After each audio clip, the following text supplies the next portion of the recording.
Hello, book lovers. I'm Peg, the Book Prize Addict, and this is another exciting day for Book Prize people. The Man Booker International shortlist just came out a few minutes ago. It was actually televised on Facebook, so I got to watch it, though I couldn't really understand what they were saying too much. But it is now, the short list is all over the news now, so I was able to find out what they were. And I want to take this opportunity to talk about both it and another huge translation fiction prize that has just been announced this week, the Best Translated Book Award. Now I'm going to go through them both and just talk about the differences. They both deal with novels that have been translated and published this year, but there's some differences between them, and I like them both, of course. So let's just start with I made these up. I may put this on the thumbnail or the other one. We're going to start with the Man Booker International Prize. Now, you've heard about it before because several people have been following it, several YouTubers have been following it and given some good reviews of the different ones on it, and today they've narrowed it down to 6. Let me just say a little bit about the Man Booker International. It started in this format in 2016 when it became taken under. It was actually a combination of 2 different prizes. The Independent, I think it was put out by sponsored by the Independent newspaper award for foreign fiction. Used to be really what it is now, one book by one translator that had come that year, and it combined with what used to be the Man Booker International Prize, used to be given every 2 years to a writer for their whole body of work, a foreign writer that had been translated into English. So those 2 kind of combined to have what we now call the Man Booker International Prize, and it's really been getting a lot more attention now. I love it. Okay, let me just say, I was going to tell a little bit about it. The prize, which will be announced May 22nd, chosen from these 6, is £50,000, and that is split between the author and the translator. So a lot in either case. As I said, it's going to be announced on May 22nd. Now let's see, I was just going to show you last year's winner was called A Horse Walks Into a Bar, start of a joke line, and it actually was about a stand-up comedian. Very kind of serious story, not comedic at all. This is translated from Israeli. It's from an Israeli writer, and it was really the most different book that I've seen. It was very well.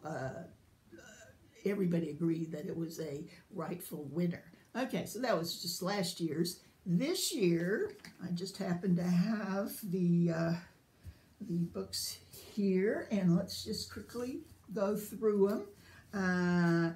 The first one is Flights, and this is translated from Polish and is actually a kind of postmodern type book where it goes into what it means to be a traveler, and it kind of changes subjects and skips around. But I actually haven't finished it yet, but supposedly it all comes together at the end, so I'll be looking forward to finishing up this one. Next we have Frankenstein in Baghdad. There's been several reviews of this on BookTube, and it's translated from the Arabic, and it actually won the Arabic Fiction Prize Award. It takes place in, I believe, Iraq, and it's kind of, I guess, a science fiction, you might say, because it has to do with putting together corpses to make a person a la Frankenstein. Okay, next we have The White Book. That's translated from the Korean, and this author has won two prizes before for her books, The Vegetarian and Human Acts. And this one, I have not read this, but it's supposed to be a study of white. And again, sort of a thoughtful, thought-provoking type book. Okay, next we have The World Goes On.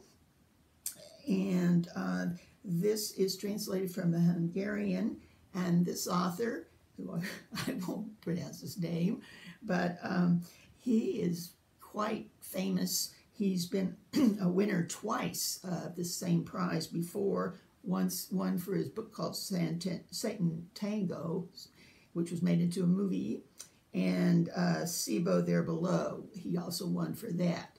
And both of them are kind of, they have a lot of atmosphere in it. I'll put that in anyway. And this is a book of short stories. I've read a few of them, and they're looking pretty good too.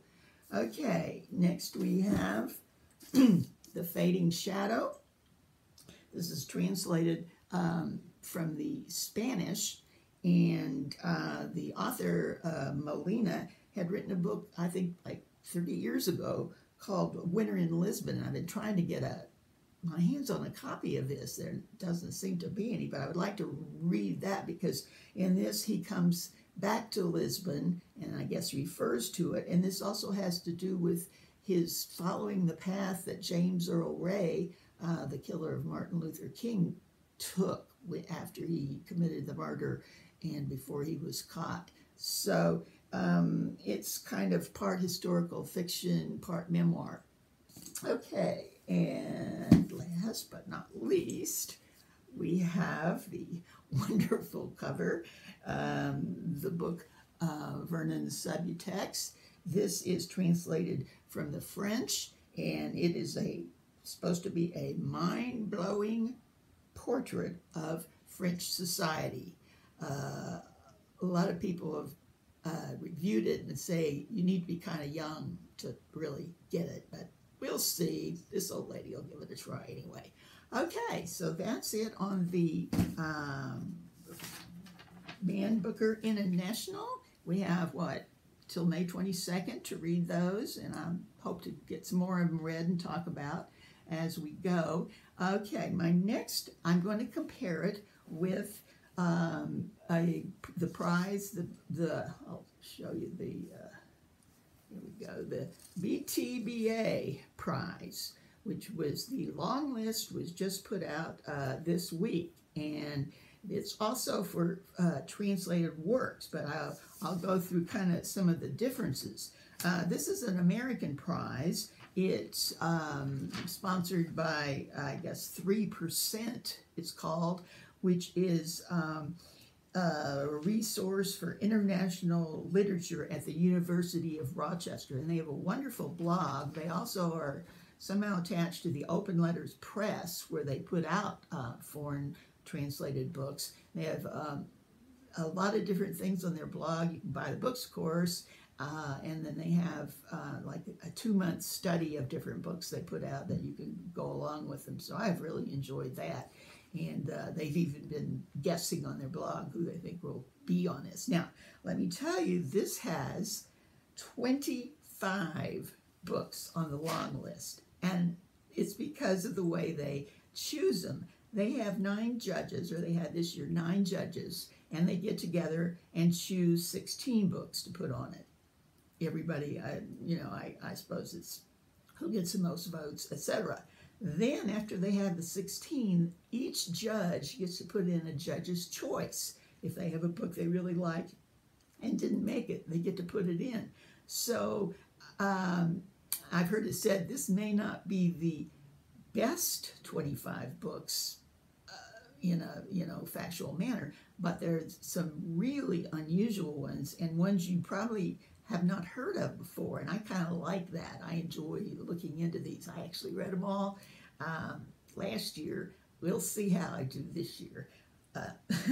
Anyway, okay, let's see. I was going to say, yeah, so, the big difference also with this one is that, first of all, the authors don't have to be alive as they do in the MBI.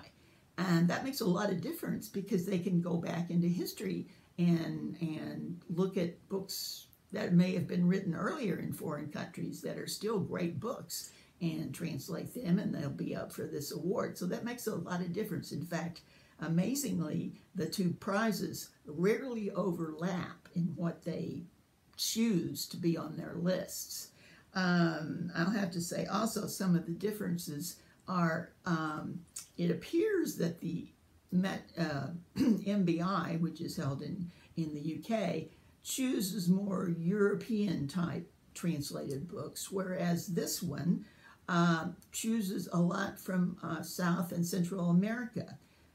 So again, I guess just what we know and everything. So they're really different.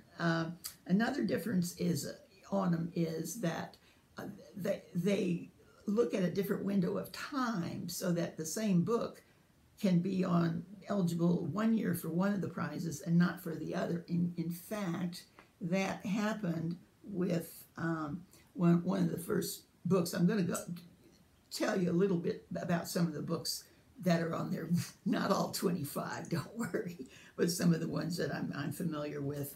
And okay, so we have The Compass. Now that has been on quite a few lists before. I lost my own list. Okay, here we go. Okay, it was on the MBI, Man Booker International, last year, and it made their short list, but did not win. And because of when it was published, it's eligible to be on this prize this year. And I'm sure glad, because it is a great book, and I'm really looking forward to reading it over again. I think it's one of those they call Marmite books. You either love it or hate it. And I really like this the first time I read it, but I've got a lot more to gain from it. Let's see, it has to do with a musicologist. That's a professor of music. And his thoughts, it all takes place in one night, though it's a huge book, of his thoughts of the past. And he's very interested in Orientalism and how music, as time goes on, has more Oriental sound to it. I am quite interested in music and that sort of thing. And there's now a playlist that you can listen to that is the musical works in this are referred to it. So I'm interested in doing that this time I read it through. Okay, so I wouldn't mind seeing this go all the way. Okay, let's see. Next in the BTBA, we have one, doesn't this look spooky, called The Old Rendering Plant. And it has to do with a young boy who becomes obsessed with an empty and decayed coal plant and thinks it has something to do with the mysterious disappearances all over the countryside. Take a look at that. Wow. And I think one of the blurbs mentioned it had maybe possibly a little feeling of horror writing in it. Okay, let's see. Next we have another one that I'm looking forward to reading, called Thomas Johnson Bestseller. And this is translated from the Icelandic, and it has been called the Icelandic Ulysses. I don't know if that's good or bad. Okay, it deals with a grumpy old man who lashes out at Icelandic society. Okay, so let's see. I was going to also show you the winner last year was The Chronicle of a Murdered House, and it is translated from the Portuguese. It's a Brazilian from the Brazilian author, and it's been called one of the important works of Brazilian literature. I guess it's been the author, I think, is dead, and it's been called Faulknerian and deals with Degenerate Country Folk. I did read this, but I think I'd like to read it again. It was very distinctive. Okay, so there we have the two big prizes for translated novels, both of which I'm going to be reading like mad on and hope to report more on them. Hope some of you will join me. Actually, the ones on the American prize are a lot easier to find also. They've been published in America, so they're all on Kindle, on Amazon, and I've even found some of them in my library. So give them a try. I've given you the links below so you can look at all the 25 that have been nominated. We have, I think, a little over a month to read those. So I'm going to give it a try. Okay, bye.